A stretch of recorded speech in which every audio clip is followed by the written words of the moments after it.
at Nationwide Children's Hospital in Columbus, Ohio. She is a clinical assistant professor of pharmacy practice at Northeast Ohio Medical University and a graduate of Northeast Ohio Medical University College of Pharmacy. She is here tonight to talk to us about a really exciting topic that y'all have asked us about quite a bit in the past couple of years. And she's going to talk with us about edibles, fad ingestions, and share some toxicology pearls with our pediatric patients in mind. So Natalie, I'm going to stop my share and you should be able to take over and start your presentation. All right, sounds good. Let's get this started here. I'm going to share my screen first, and then I'll probably put myself in the presenter mode. So bear with me just a moment. Sounds good.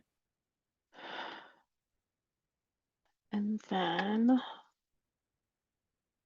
all right, do you just see the Yes, it looks slide perfect. versus? Yep, looks good and we hear you perfectly. Thank you.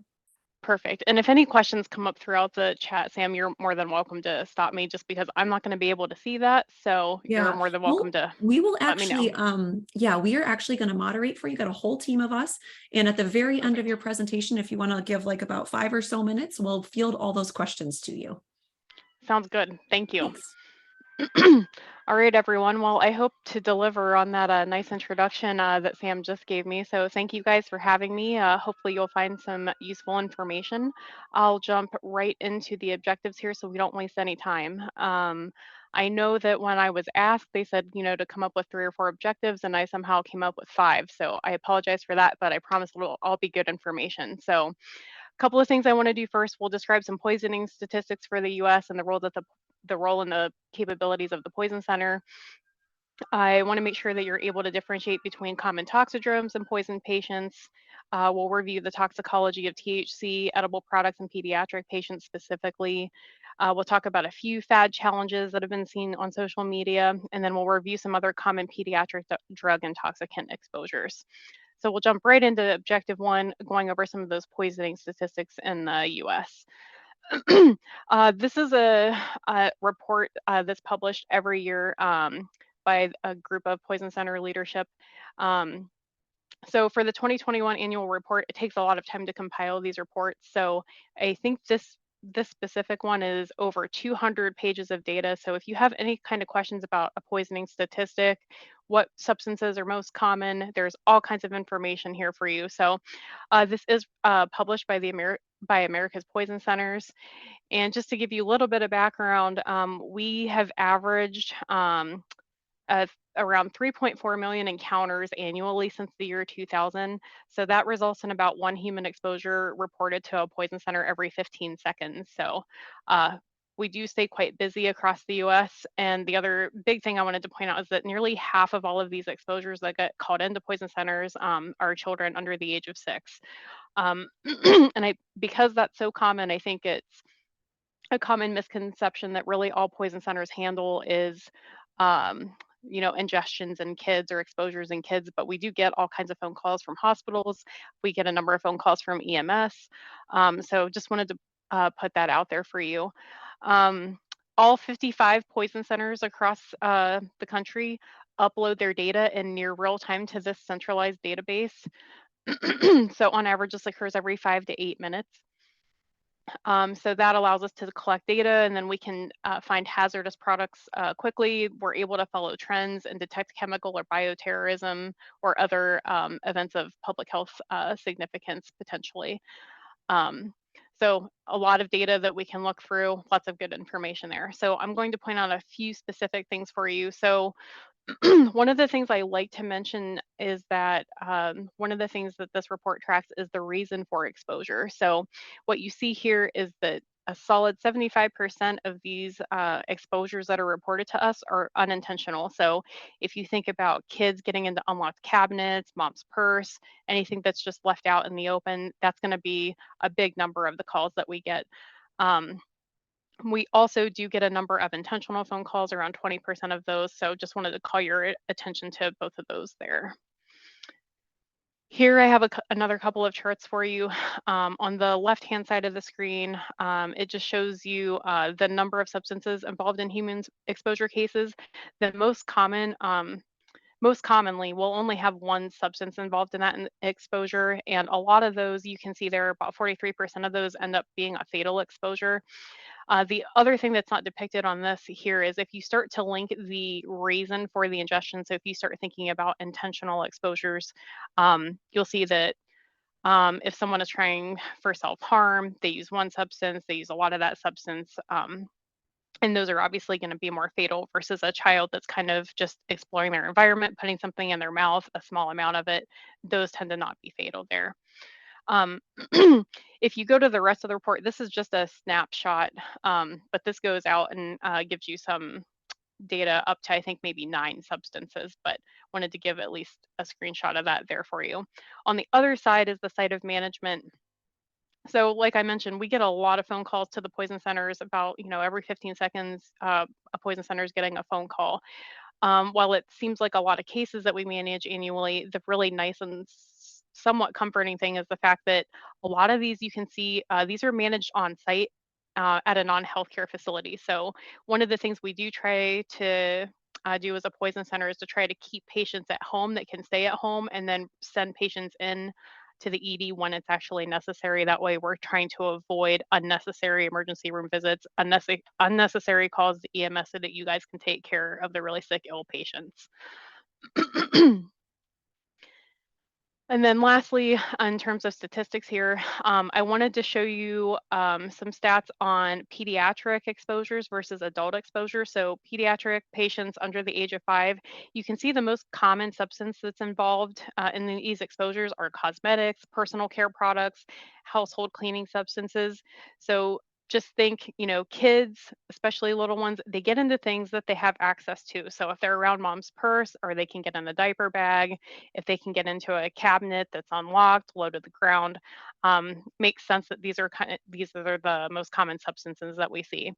So then when you shift focus over to the adults, you can see that the most common things are analgesics. And while we go to opioids almost right away, just also don't forget that things like acetaminophen, ibuprofen, those are all things that are just common, kept around the house. They're over the counter, so everyone thinks they're safe. No need to lock those up. So you can see there down the line, sedative hypnotics, antidepressants, cardiovascular drugs are some of the most commonly involved substances there.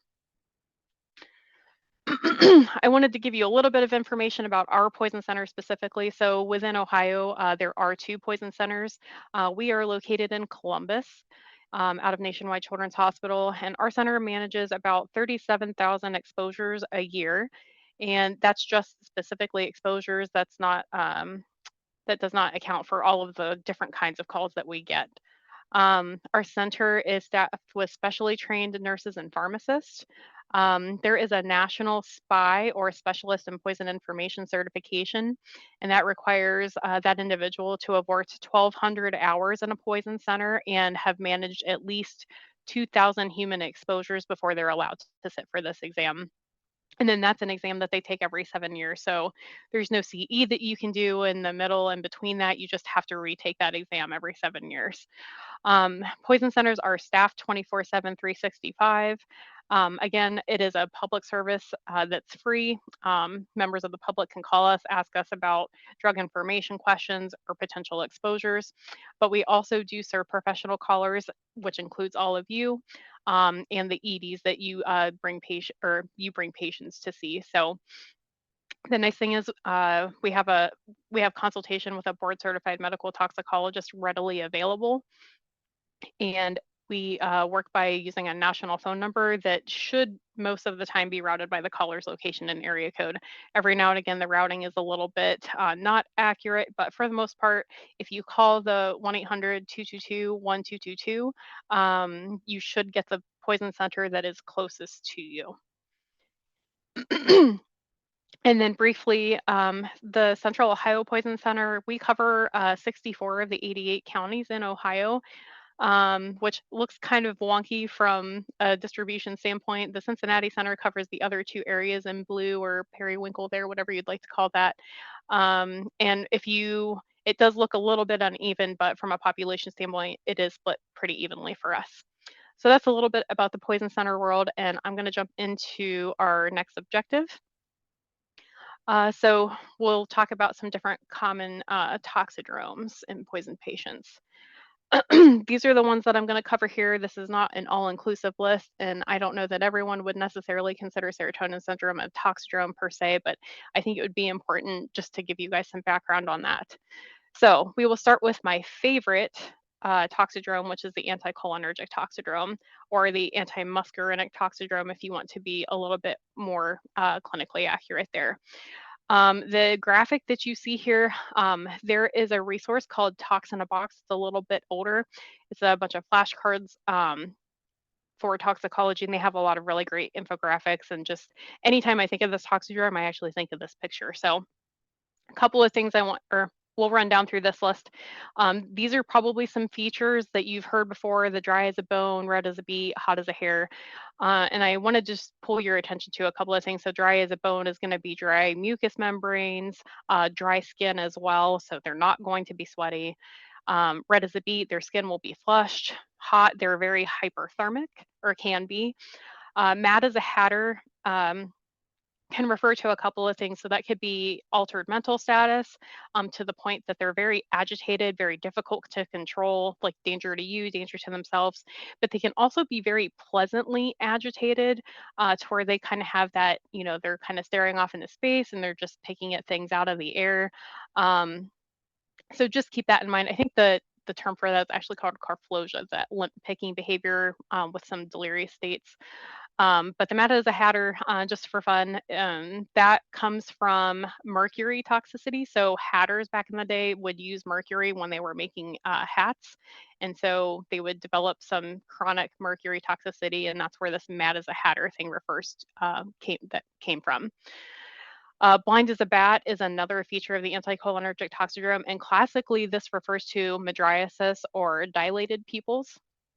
But the other thing that's easier to miss, is that there is paralysis of accommodation. So what that means is that not only are their pupils really large, but they also cannot see up close. So the way to test that is to give them, this is, probably more of an admission sort of thing, but if you give that patient, say a lunch menu or something, and they hold it up close, they're going to have a lot of trouble reading that. And that's one of those features that lasts a little bit longer, but it does go away eventually. Dumb as a post refers to loss of short-term memory. So sometimes we have patients, especially if there's concern for an intentional ingestion, that we feel that they're just uncooperative, or they don't want to tell us anything. But there are times that sometimes that it's just a matter of their short-term memory, and they truly can't tell you what happened to them. Tacky like a leisure suit, just refers to tachycardia. Seizing like a squirrel. If you do go out and look on YouTube, there are videos of squirrels that seize. So seizures are one of the things that you can see with anticholinergic toxidrome. Full as a flask refers to urinary retention. And just so you guys know, this can be one of those things. If you have a patient that's really severely agitated, it could be that they have urinary retention, and sometimes just getting them to relieve that full bladder can just make all of that agitation go away. So something to keep in mind there. And then bloated as a toad refers to absence of bowel sounds. So that's a lot of features, but it's a very interesting toxidrome to me. So what are some sources of this toxidrome? So most classically, that's going to be your antihistamines. So if you think about diphenhydramine, a lot of the over-the-counter allergy medications are going to be a source. Your belladonna alkaloids, atropine is going to be one of those anticholinergic agents. Jimson weed is it's a weed we grow that grows in Ohio. I actually have, not that, I don't know how well you can see it, but I actually have a couple of dried samples here. There are seeds within those pods that some people make tea with. Sometimes it's just an intentional abuse to try to hallucinate. Your tricyclic antidepressants can be another common source. They're older medications that we used to use for depression in much higher doses, but they've kind of gone away in terms of being treatment for depression, but they are used for neuropathic pain and some other indications. And then your antispasmodic or antimotility agents. So there are a couple of over-the-counter bladder medications now, so just keep those things in mind. How do we treat the anticholinergic toxidrome? By and large, and you'll learn this as we talk about most of these other toxidromes, is supportive care is going to be the best thing that you can do for your patients. And we also in toxicology really like benzos. So the first thing I'm going to tell you to do is to try a dose of benzo, and then the next thing you're going to try is another benzo. In rare cases, physostigmine is the classic antidote that we think of for treating anticholinergic toxidrome.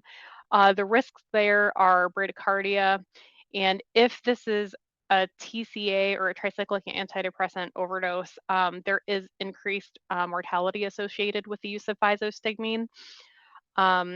Interestingly, earlier this year, I think back in February, Acorn Pharmaceuticals was the one manufacturer. They went out of business, and to my knowledge, no one else is manufacturing that. So one of the options that we've been talking about is rivastigmine. So it comes in a patch in an oral form, so it's not the easiest thing to use, especially if you have a severely agitated patient, but it is an option. And if that's something that's coming across your mind, definitely want to call and involve a poison center. One of the other agents that's out there is neostigmine, that's in a similar class. And the reason that that specific agent is not an option is because it doesn't cross the blood-brain barrier like physostigmine and rivastigmine do.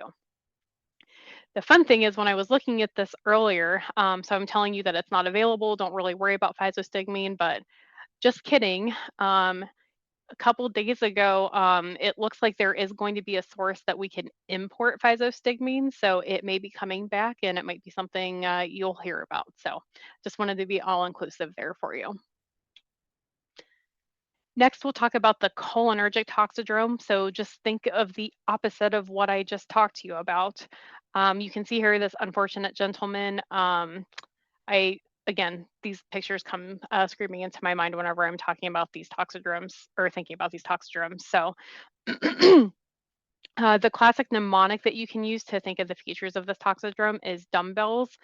There is another one, sludge, that's on the next slide, but I prefer this one just because I have the 3 Bs highlighted there for you. So those are referred to as the killer bees because those are very significant features of this toxidrome. So really, whenever you're thinking of this, if you can think of some bodily fluid, so diarrhea, urination, lacrimation, salivation, those are all going to be things that are features of this toxidrome.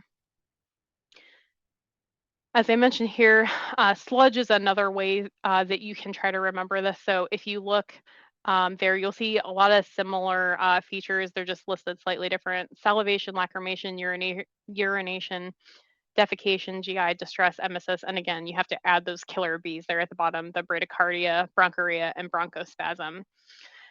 And then on the side there, I have these separated out by muscarinic effects, nicotinic effects, and your CNS effects. So those are all there on the slide for you. It's traditionally taught that meiosis or pinpoint pupils is seen with cholinergic toxidrome, but you can often see either meiosis or mydriasis.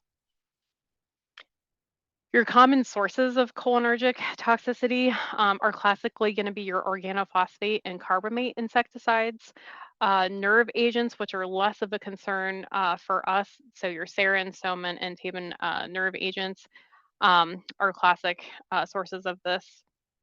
And there are some types of mushrooms that I have over here on the side listed for you that do have cholinergic toxicity with them.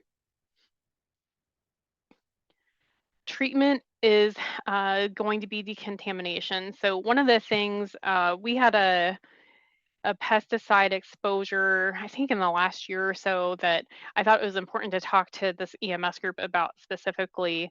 So I want to stress to you guys, if you do get one of these calls and you have to go on a run to pick up one of these patients, I want to make sure that one of the first things that you guys do is to make sure you decontaminate that area or that patient. So if they somehow have this pesticide all over their clothes, the last thing you guys should do is load this person up in your squad and then, without having removed or decontaminated that area. So you don't want to, risk exposing yourselves, then bring this patient into the ED, then risk exposing, the ED staff. And then if we have to transfer, exposing another squad. So just keep that in mind if you have one of these pesticides, that you try to decontaminate that area, because again, we want to avoid having any sort of secondary victims there.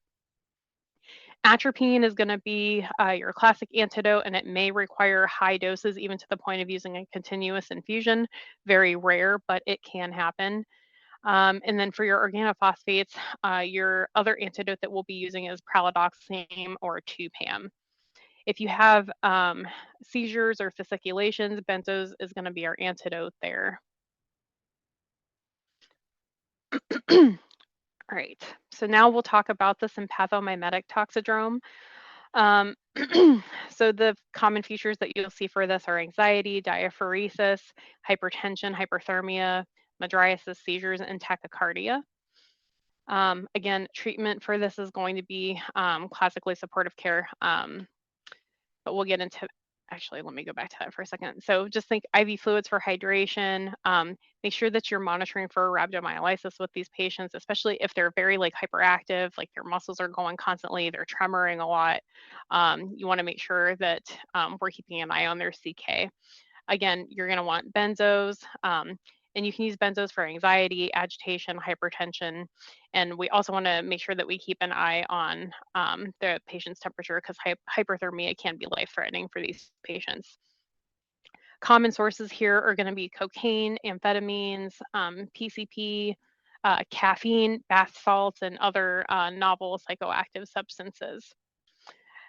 And generally, I have this as a class participation question, but that'll be a little bit difficult with our format today. But I do want to point your attention to the fact that there is a physical exam feature that helps distinguish between your sympathomimetic and anticholinergic toxidrome. So if you think about both of those, I talked to you about mydriasis, agitation, hypertension, tachycardia, hyperthermia. All of those things are features of both toxidromes. So how are you to best differentiate between these two? And one of the best things you can do is actually check the patient's skin. So your anticholinergic patients are going to be warm, flushed, and they're going to have dry skin. Your sympathomimetic toxicity is going to have diaphoresis. Remember, they're going to be really, really sweaty. So I just have that here. The other thing you can look for is bowel sounds. Sympathomimetic patients will typically have normal bowel sounds versus your anticholinergic patients that will have hypoactive or even absent bowel sounds. I won't spend too much time talking about the opiate toxidrome. I'm sure that we are all familiar with this toxicity, especially now. There's a lot of fentanyl in the environment. So I do want to point out the opioid triad briefly of altered mental status, respiratory depression, and meiosis. Sometimes your pupil exam can be unreliable though, especially if the patient's co-ingested something else. But just something to keep in mind. And naloxone is going to be our opiate of choice, or not our opiate of choice, our antidote of choice here. Lastly, I wanted to talk to you a little bit about serotonin syndrome. So I have a graphic here that has a list of the different features of serotonin syndrome. So most commonly, you'll see autonomic instability, which those patients are often hypertensive and tachycardic. They can be very agitated, and you can see hyperreflexia or clonus, and it's going to be greater in the lower extremities. We'll be looking for clonus in the lower extremities, so we'll do that ankle jerk to see if they have any beats of clonus there. And one of the more, I guess, kind of minor symptoms that could easily be overlooked is diarrhea. So if you have a patient that you might think of if they had a serotonergic agent, diarrhea might be one of the more mild symptoms that you'll see. It's easy for us to identify sources of serotonin syndrome because, we have SSRIs and SNRIs, so they have serotonin right in their drug class name. But what you should keep in mind is that it's not just SSRIs and SNRIs that can be associated with serotonin syndrome. So there's a long list of things here.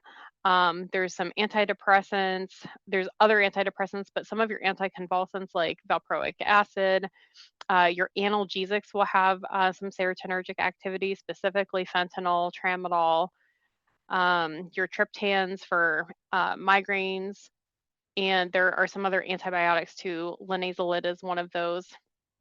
And there's some other dietary supplements that are available that also can be sources of serotonin syndrome. So keep those things in mind as you're assessing these patients. Diagnosing serotonin syndrome isn't necessarily the easiest thing to do. It's one of those things that's considered a diagnosis of exclusion. So one of the first steps you want to do is make sure that you're excluding all of the things that are here on this list. So serotonin syndrome can look a lot like sedative or hypnotic drug or ethanol withdrawal. It could be heat stroke. These patients could have thyrotoxicosis. It could be an infection like meningitis or encephalitis. And malignant hyperthermia and neuroleptic malignant syndrome are also on this list. So keep those things in mind, and you want to make sure that we have those rolled off the list. Next, there's a couple of different criteria that can be used to help you diagnose serotonin syndrome. So the first thing for both of these criteria is to make sure that there was an actual exposure to a serotonergic agent. Once you can confirm that, then you can start looking at any of the following symptoms. So this one, the Sternbeck's criteria is a little bit easier to follow than the other criteria, the Hunter criteria, which I'll show you on the next slide. But you can see here a serotonergic agent exposure and any three of the following: mental status changes, agitation, myoclonus, hyperreflexia, diaphoresis, shivering, tremor, diarrhea, incoordination, and fever. So I won't spend a lot of time reading these to you, but these are very similar, but you can see it's a little bit more complicated in how they list those. But again, you're still going to start with exposure to a serotonergic agent. So we're looking for spontaneous clonus or inducible clonus, and then you can see the way the rest of the symptoms are listed out there. Treatment, again, is going to be supportive care, making sure that the patient stays safe because these patients can be very agitated. You want to make sure that you stop any serotonergic agents and any related drugs that could be additionally acting on serotonin. Benzos are going to be your mainstay of treatment. Again, this could be used for agitation, hypertension, tachycardia. Benzos will be our good friend here. And like I was talking about with this empathomimetic toxidrome, you want to make sure that you keep an eye on the patient's CPK, treat rhabdo, make sure that the patient stays hydrated. The classic antidote that is associated or talked about with serotonin syndrome is cyproheptadine. It's not the easiest antidote to use just because it only comes as an oral formulation. And if you have a patient that's really agitated, it's going to be really difficult to get them to drink anything. The other problem with this agent is that it also has anticholinergic effects. It isn't the cleanest drug, so it hits several different receptors. So you might see anticholinergic symptoms with this on top of your serotonin syndrome features. So not the best thing there, and it can also cause orthostatic hypotension. So just a couple of things to keep in mind. All right, so that wraps up our toxidrome section. We'll get into objective 3, which is talking about the toxicology of THC edible products in pediatric patients. I figured the best way to start is just to talk about what the landscape of cannabis looks like within the US. So this is a map from 2019. And you can see here at the time, 33 states had approved medical marijuana, 4 territories and DC, and only 11 states had recreational marijuana that was approved. The blue states are where cannabis is legal, and the green states are where there is medical that's approved. The lighter green color is legal for medical use with limited THC content. And then if you push forward to February 2022, you can see that there are more states that have legalized medical marijuana or cannabis, and same thing for recreational cannabis, so 18 states there. Many states by now have decriminalized use. I was looking for an update for 2023, but I couldn't quite find a great map that I wanted to use. But um, at least with respect to Ohio, and I'm sure that this will eventually be coming up in other states, is that this is going to be on the ballot next week for Ohio to legalize recreational marijuana in the state. So it's definitely an issue. And at least for us at the Poison Center, we've also seen some effects of this. So let's talk about THC edibles a little bit. Um, I have a couple of pictures of some different products up there, and I think what's most astonishing about some of these things is just how much these packages can look like just normal things. So the Fruity Pebbles, the Doritos. If you go and Google some of these images, you'll see like the Doritos specifically, there's just a really small, tiny box on the bottom left hand that has a little cannabis plant symbol on there that tells you that it has THC in it, and it's really just not the easiest thing to differentiate. I think if any of us were even in a hurry, like you had both of those bags sitting next to each other, it'd be really easy to grab the one that had THC without realizing it. So um, if you want to talk about usual doses for adults, like 5 to 20 milligrams, and there is some amount of tolerance that is built up with continued use.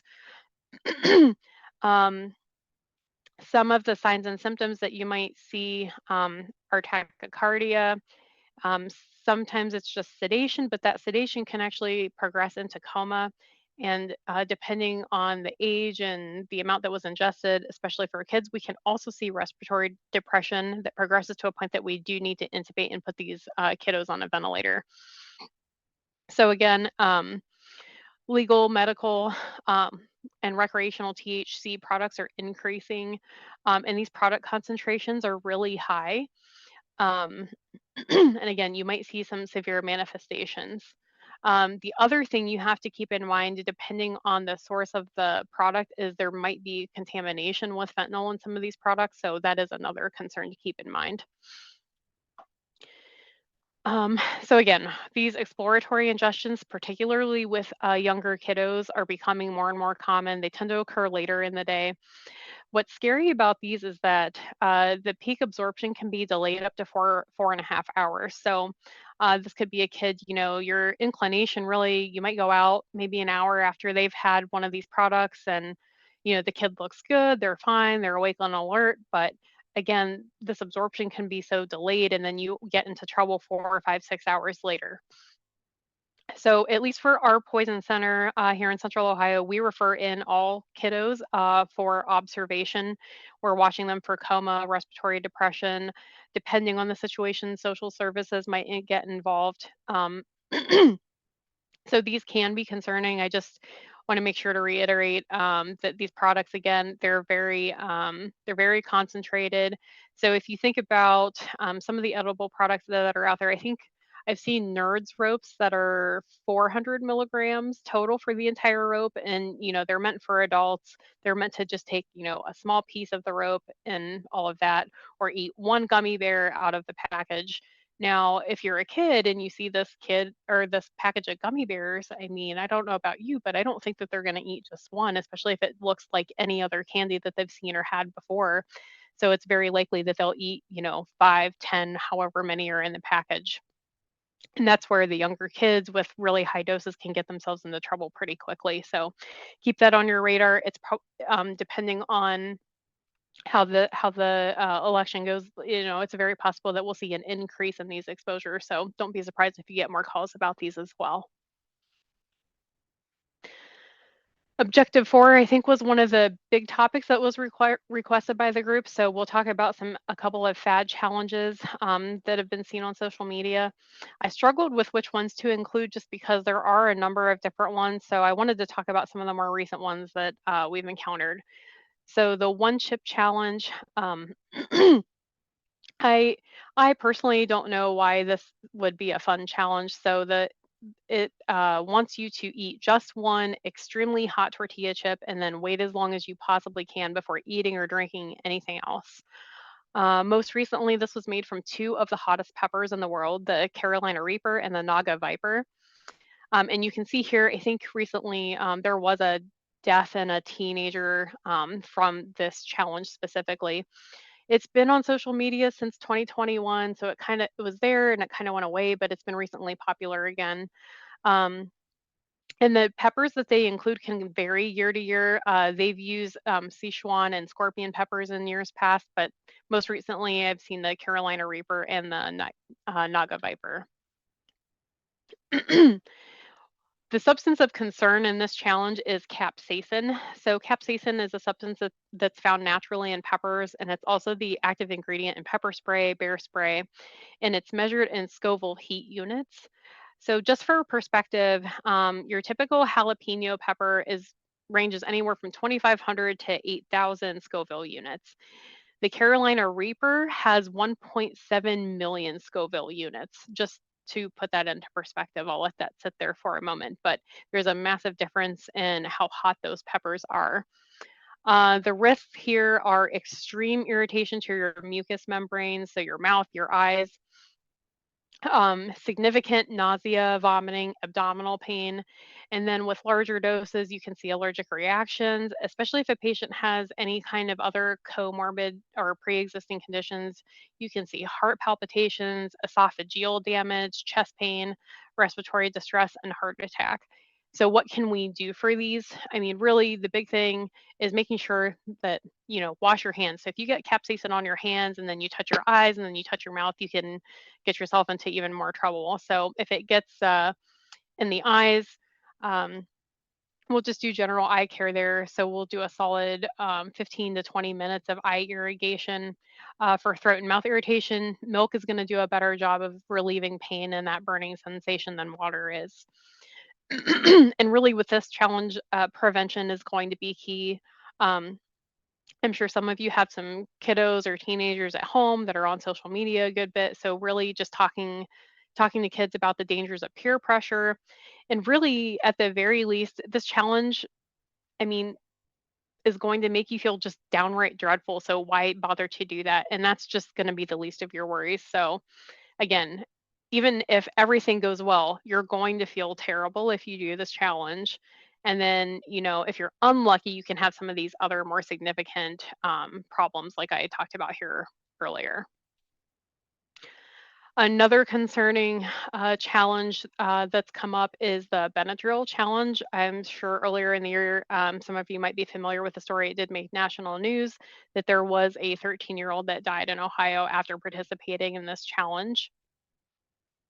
So what is this challenge? Again, the challenge encourages taking a really large dose of diphenhydramine or Benadryl to induce hallucinations.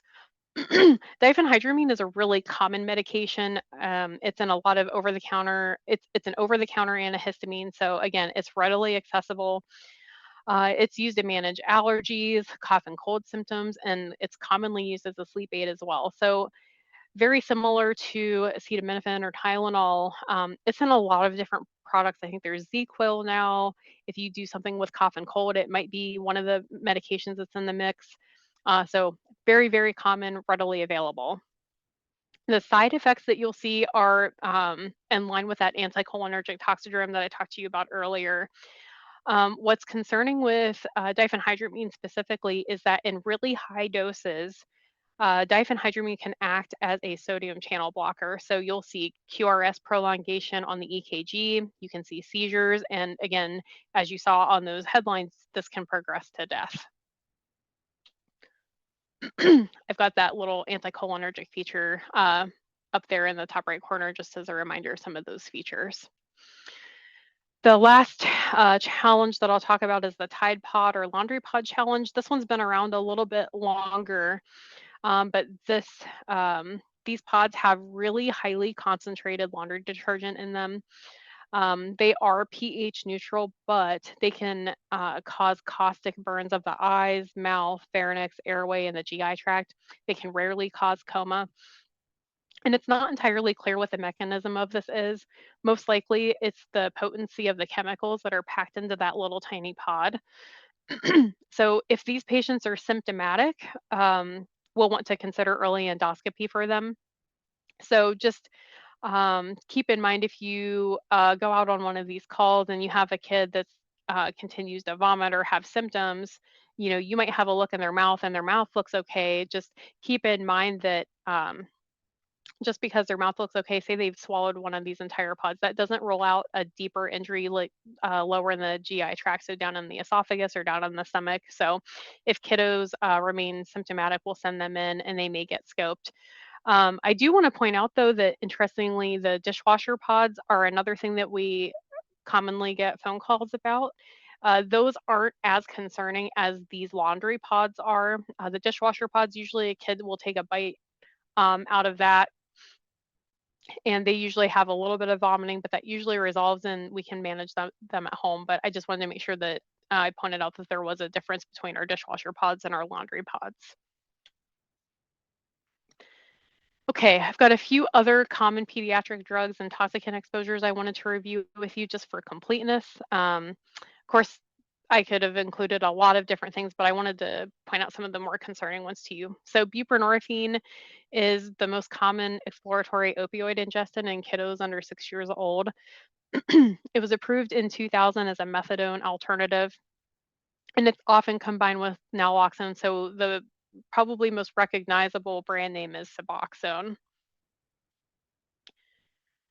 It is a partial mu receptor agonist, so it suppresses opioid withdrawal and cravings, and it has less potential for reinforcing effects. It has a much better safety profile than methadone. There is less respiratory depression with buprenorphine, and there's no risk of QT prolongation like there is with methadone.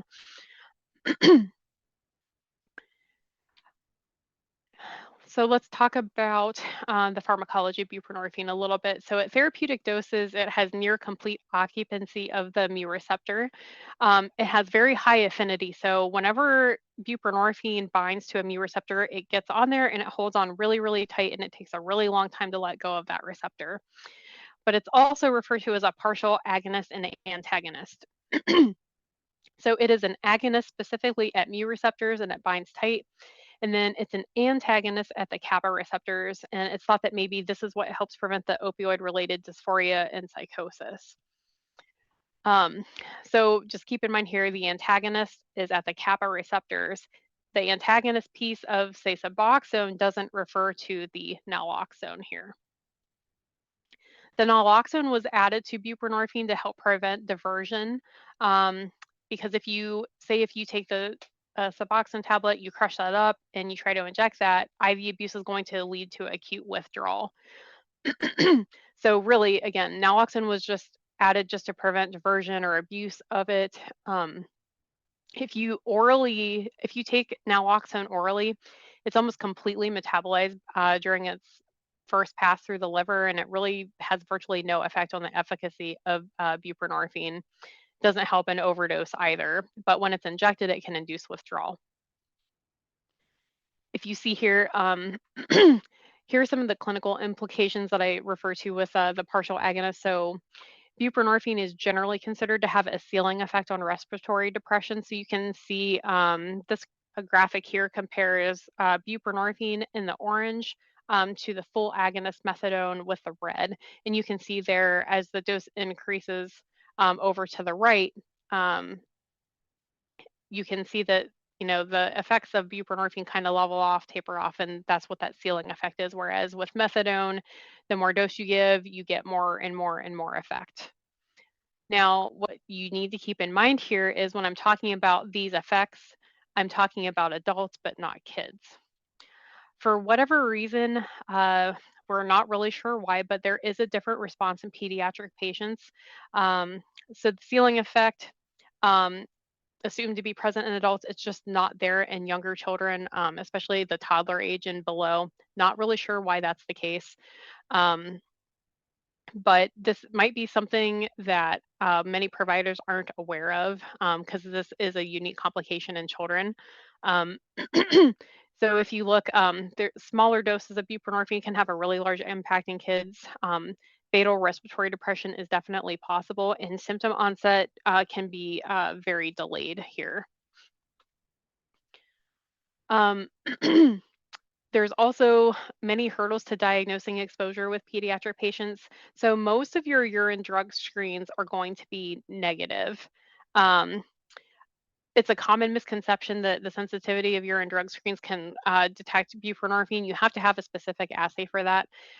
Most urine drug screens are immunoassay tests, and those can have a lot of false positives, a lot of false negatives. But your standard UDS is designed to look for natural opiates. So it's going to look for morphine, heroin, codeine. Buprenorphine is different from those because it's a fully synthetic opioid, and it does not have any of the metabolites that your natural opiates do. So unless you have a specific test set up for buprenorphine, it may be something that's missed. So unfortunately, some providers might, do a urine drug screen for a kid with a possible exposure. It comes back negative, and then they think, well, we don't have to worry about a buprenorphine exposure. That tablet was probably just lost, couldn't find it somewhere else, and that kid's going to be fine. So then that can get you into trouble because, as I mentioned, the symptom onset can be delayed up to 18 hours.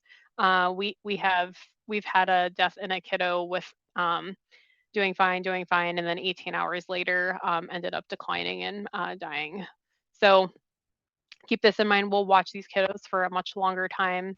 And like I referenced before, a lot of people, providers and parents alike, believe that the naloxone that's in Suboxone is actually protective. And for the reasons we already discussed, that's not the case here. It's not going to be protective. It's just going to be added just to prevent diversion there.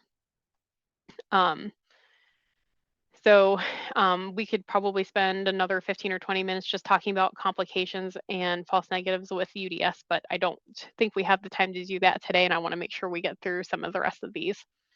Some other complications. Again, this is a unique pediatric complication, and it's often left out of the buprenorphine waiver training.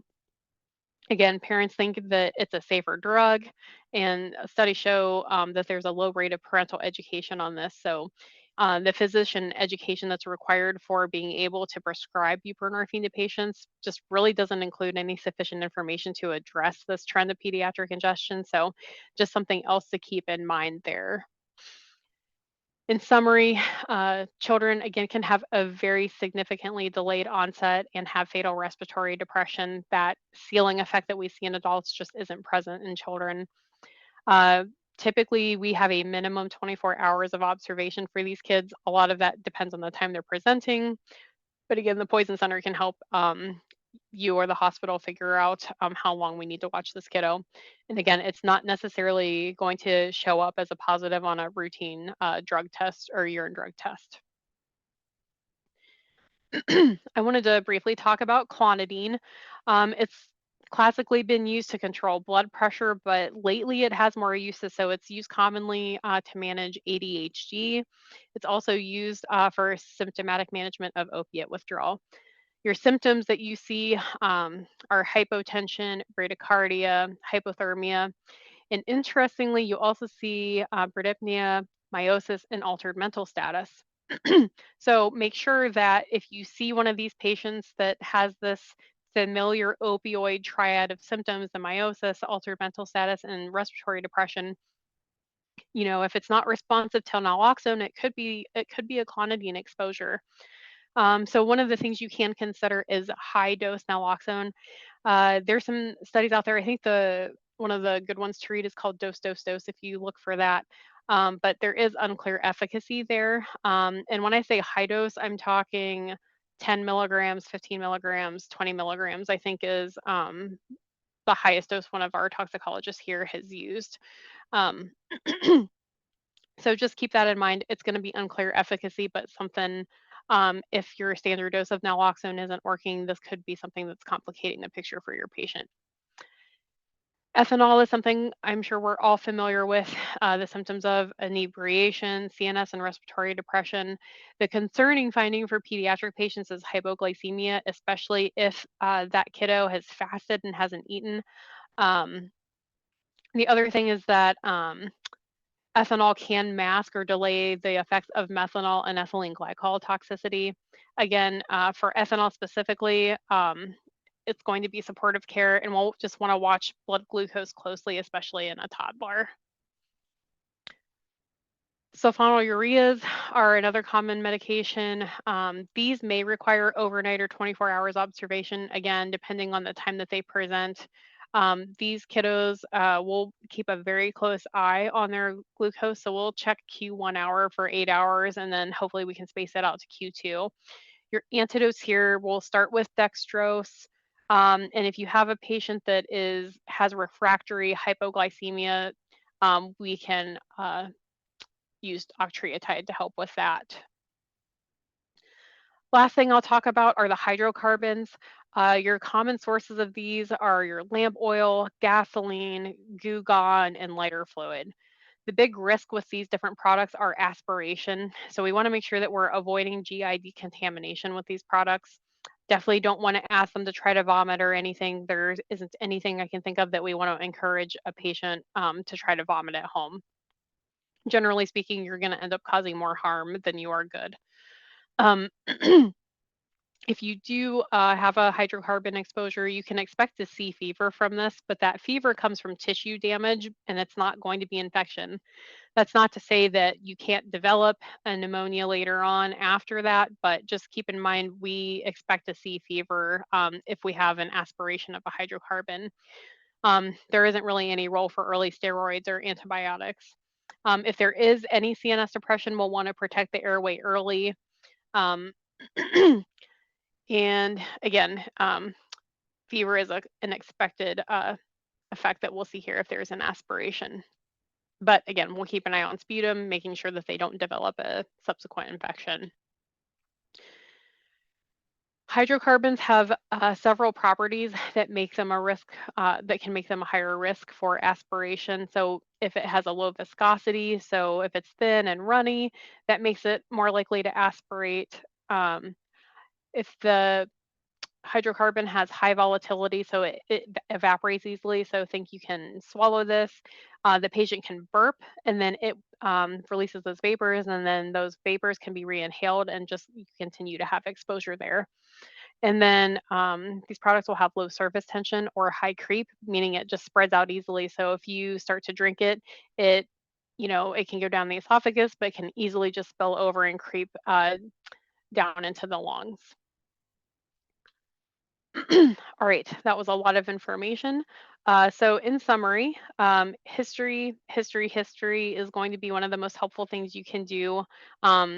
Anything, if you guys go on a run, especially for some intentional ingestions, if any sort of pill bottles or anything like that that you can obtain, bring with you, or if you're calling directly from your squad into the poison center before you take them into the ED, any sort of information that you have from the scene that can help us identify, what degree, what substance are we dealing with.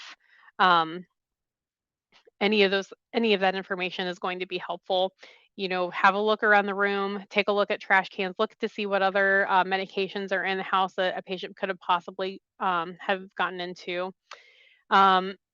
Remember your way to differentiate between your anticholinergic and your sympathomimetic toxidrome are going to be your skin findings, so dry versus sweaty, and absent bowel sounds versus active or normal bowel sounds. Serotonin syndrome, check for clonus and make sure that you stop the offending agent. Buprenorphine is going to have different effects in children than what we see in adults. THC will want to monitor for delayed respiratory depression and coma, especially in younger kids with higher doses of THC. Clonidine may present just like an opiate exposure, so keep high dose naloxone in the back of your mind. And of course, please don't forget to utilize the Poison Center. Our number is up there at the top of the slide, and we are happy to help and assist you with any of your scene runs. We're there 24/7, 365.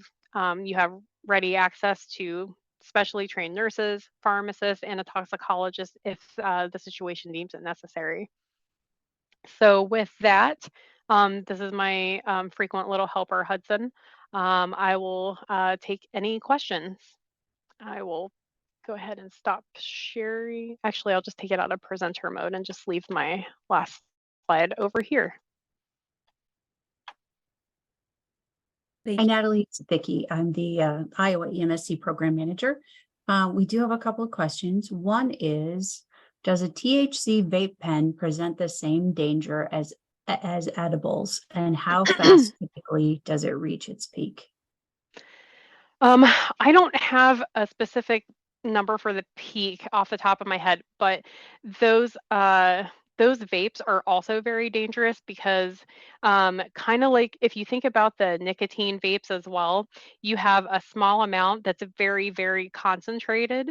So that higher that dose, like the more significant those symptoms. So yes, definitely the vape THC pens are definitely of concern.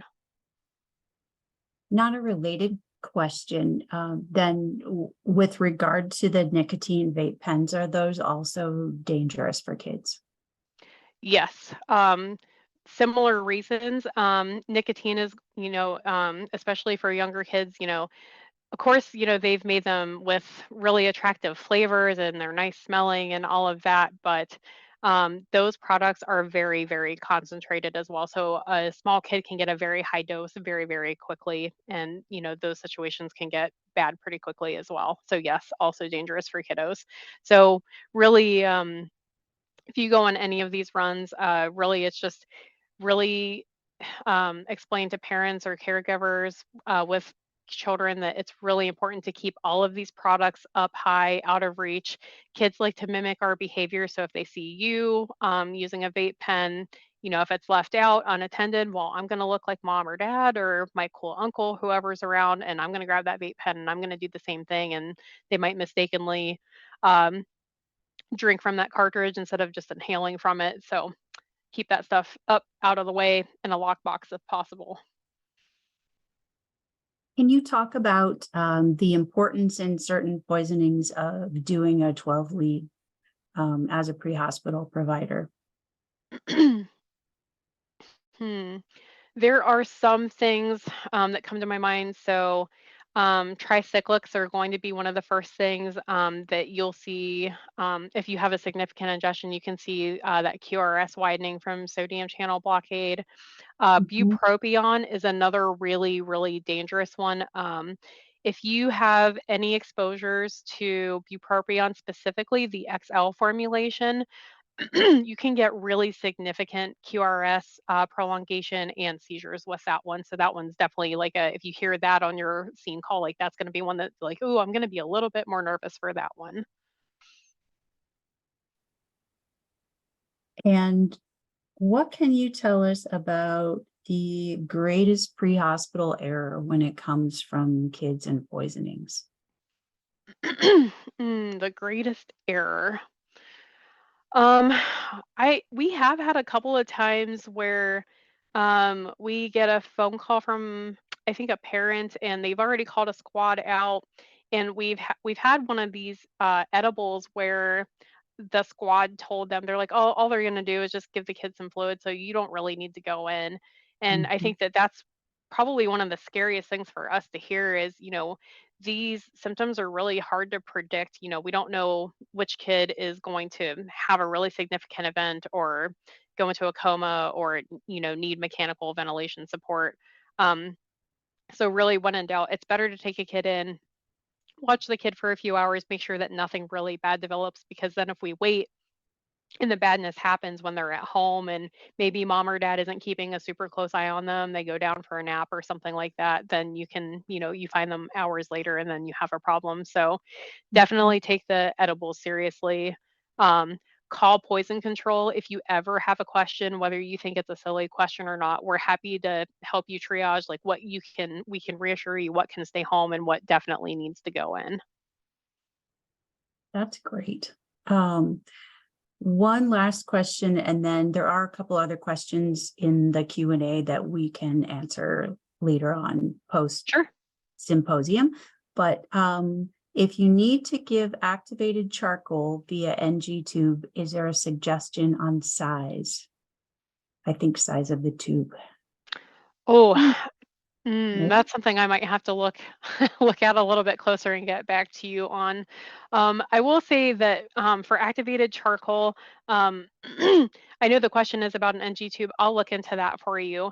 Um, but I do want to say if you are going to give activated charcoal, just make sure that your patient is awake, alert, and they're able to do that, because the last thing we would want to do is give them activated charcoal and then they're kind of not with it. Then they vomit, then they aspirate, and then we have, 2 or 3 more other problems that we didn't have to deal with. So just keeping that in the back of your mind. If your patient's awake and alert enough to do that, good, but definitely don't, it's not worth putting, giving the patient activated charcoal if it's going to risk an aspiration event and complicate matters further. I really want to cram in one more question, Sam, really Sure. quick. This is a great question. What can BLS providers do? BLS providers meaning, non-paramedics who can't give meds, who can't do 12 leads, that kind of thing, particularly in rural areas with the long response time. What are the most important things they can focus on? Again, supportive care really is just going to be like your mainstay. And I think what you can do as BLS providers, if you have a limitation on what you can do in terms of administering things, I think getting as much history as you possibly can, obviously without delaying transport and all of that, but getting a history and a good picture of what we're truly dealing with is one of the best things you can do to help the poison center with that case and the ED. So the more information we have, the better. I think we recently had a case where we had someone that ingested a cough and cold medication, and we didn't get good clarification of what that product was. And that could have had Tylenol in it. It was a younger kid. And so it's like, well, I don't know if I need to keep this home or take them in. So really the most information, the clearest picture you can provide to either poison center or the ED that you're calling into is going to be one of the best things you can do to help. Mm-hmm. I love that. Thank you. Vicki, that was a perfect question. And absolutely. We had some amazing questions for you, Natalie, and you covered an awesome quantity, but also gave us some really great pearls. I learned a ton too. This was an excellent talk. We thank Great. you so much for your time. Just so you know, as one of our speakers, we'll be gathering all the questions and submitting them to you through email. So you have plenty of time to type out your answers or more resources if you desire. And we'll be sending information to every single attendee that registered and attended this evening. So they'll get lots more material from you if you want to share anything. And we thank you so much for your time. Perfect. Thank you guys so much for having me. Hopefully you all found it useful and interesting. So thank you very much. Thank you. All right.